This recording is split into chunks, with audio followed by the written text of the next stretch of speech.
Welcome! Today, we're diving into an exciting feature on WhatsApp Web that many of you have been asking for: how to enable the Enter as Send option on your PC. This new update makes sending messages quicker and easier. Let's get started. First, open your WhatsApp Web.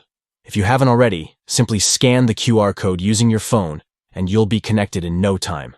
Once you're logged in, look for the gear icon located in the top left corner of the screen.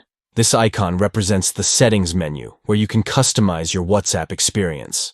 Now click on the gear icon. A drop-down menu will appear, and you'll want to select the Chats option.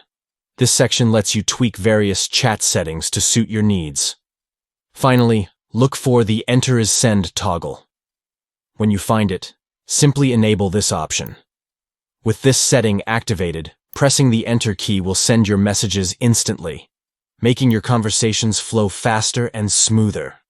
And that's it. You're all set to enjoy a more efficient chatting experience on WhatsApp Web. If you found this tutorial helpful, don't forget to give us a thumbs up and subscribe for more tips and tricks. Happy chatting!